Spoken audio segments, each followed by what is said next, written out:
Hey there, my lovely people of the internet. It's Emmelandula here, and today I am going to talk a little bit about relapse. Now, I am not a psychologist. These are just things that I have learned in my group therapy and also from Dr. Todd's video, lecture part 4.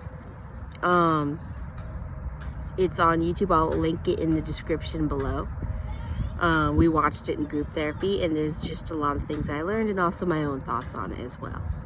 So a relapse can result in death, obviously, which is not good, which is why we try, people try so hard to prevent relapsing. I try not to relapse as hard as it is because I have the disease of addiction, and there's a lot of risks, and I can't guarantee it'll never happen, but I try my best to use the coping skills that I've learned so it won't happen. And I just focus on one day at a time, sometimes even 1 hour at a time, or even 1 minute at a time.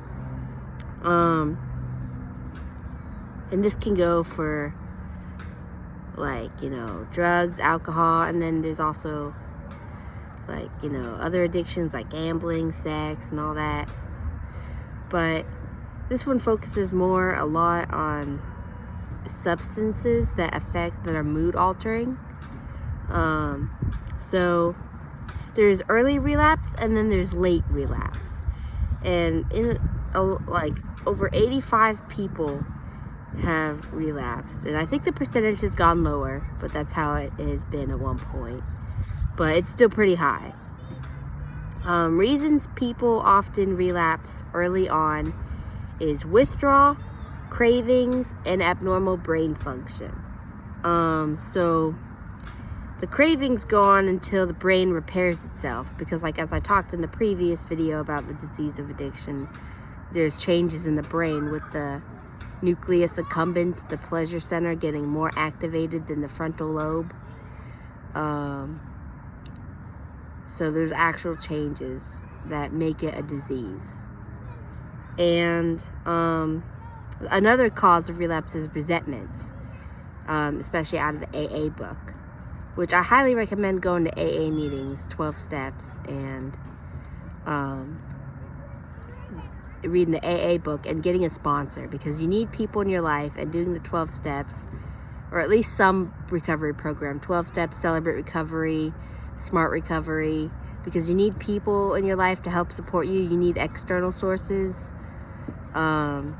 And just a higher power, or at least something external, like the people around you, to help you get through it. You can't do it internally because it's a disease, because willpower doesn't always work. It can work to a degree, but you need help because it's a disease, and it changes the way your brain functions, and it makes it to where there's not much of a choice, because your brain activity is different, and your nucleus accumbens thinks it needs the substance to survive.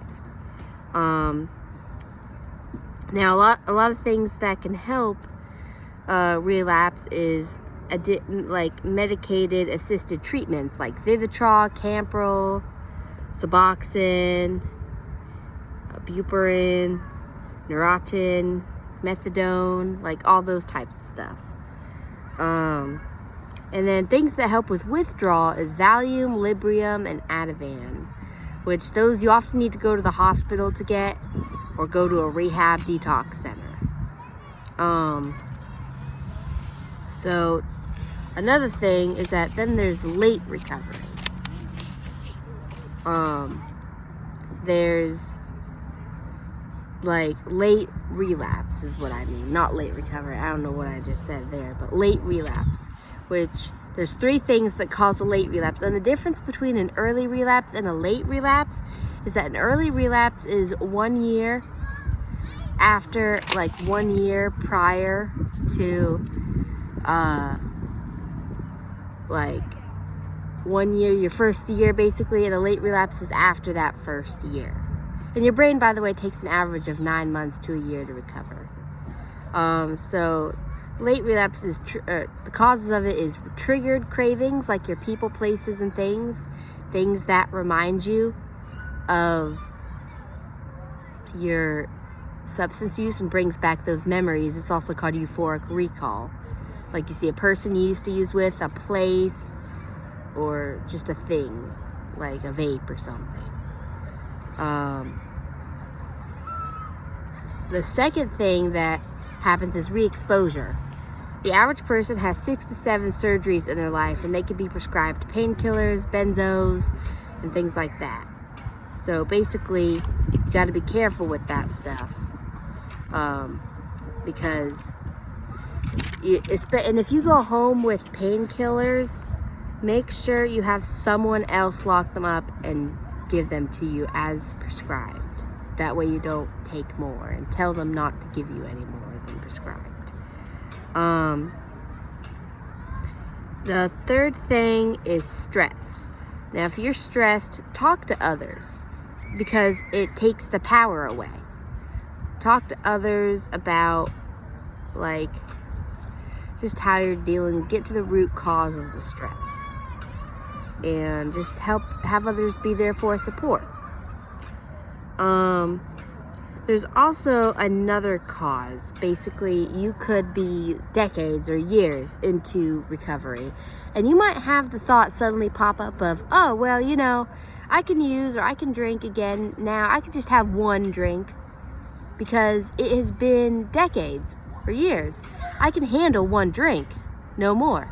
The problem is that once you have that one drink, you have activated the disease, and you're going to end up wanting more. Even if logically you don't think so when you're sober. And even if you do manage to just have one next time, then you'll end up being like, oh, well, I managed to do it that one time, so I could do it again. And then one of those times you're going to have more. Now for stress, there's like a lot of science behind that. And it's like, there's the something, I forget what it's called, the corticotropin, and that's a hormone released during stress that goes to the nucleus accumbens, making you want to use. That goes to the adrenal glands, which leads to the fight or flight response, and basically that's where you run away, you freeze, or you actively use. And then that raises the cortisol levels, which can cause a lot of effects like weight gain, depression. And it's not healthy. So stress can do a lot, and it raises your chance of relapse. Now exercise can help with brain repair too. Now another thing is that you gotta do recovery for the rest of your life. It's not just a one and done thing, or you do it temporary and then you're cured, because unfortunately your disease can reactivate at any time. So that's why it's important to just, keep going, like go to 12 steps or something. Now, and you can do online meetings too if you don't have any near you. You got to get an outside source to help you, and preferably something to help withdrawals. You can't. It's hard to limit. That's the problem. I'm not saying it's not worked for anyone. It's not that simple. It's dangerous, basically. Now, I just want to say something. So, basically, if you relapse, try not to be too hard on yourself. This is a disease, and you can get back up. Go back into treatment, get help. It's not going to be easy because you've reactivated the disease and you're going to want to use more. But you can get back up, and you can try again.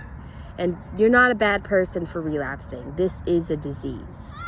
There's not much of a choice. We don't have much of a power of choice because our frontal lobe is lowered and our nucleus accumbens, our pleasure center, is risen. Now, I had recently made a relapse prevention plan in group therapy. So I just want to talk a little bit about that. So 5 warning signs that I might use, and maybe you guys could relate to it too, is reservations, which basically means you're thinking about using again someday. But here's the thing, just because you have thought doesn't mean you have to act on it. Just remember that. But it is a warning sign. The other thing can be anxiety, stress, glorifying it, so thinking of the positive memories rather than the negative, and cravings. And you could also, another trigger, a warning sign, is being around old people, places, and things. Now think about 5 people who you can call to help you get through a craving. I can't name those people for you because I don't know who you have in your life. And if you can't think of 5, think of 1. Think of someone you can talk to help you get through a craving so you don't act on the craving. And this can go for any addiction. Someone to help you talk you out of it. And if you are religious, then you can talk to God about it too and pray about it, because praying is helpful. Pray to God to help you keep the cravings away and take away the mental obsession, because it is a mental obsession. We have a physical and mental allergy to these things. So 5 things you can do to get your mind off using. Think of stuff you like to do. So you could listen to positive music. Now, no music about using or anything, so be careful what you listen to. But positive music, play a game, watch YouTube, make a video, talk to someone, that's really important. Or read the AA book, or read a book you like. Or just journal, or do something, go outside, just nowhere near a bar or anything, nowhere near drugs you can access, and just things like that. So there are coping skills you can use, and you get therapy too, because that can help as well. And do group therapy, maybe support groups, AA meetings. There are a lot of things you can do. It just takes practice and it takes work. It doesn't happen overnight, and relapse can happen, but it's important to try to get back up. It's hard, and it doesn't take people as fast as others, but it does not make you a bad person for relapsing. Just try your best to focus on one day at a time, or even 1 minute or hour at a time. That's about all I want to share. Thank you for watching, and I hope you all have a great day. Bye-bye.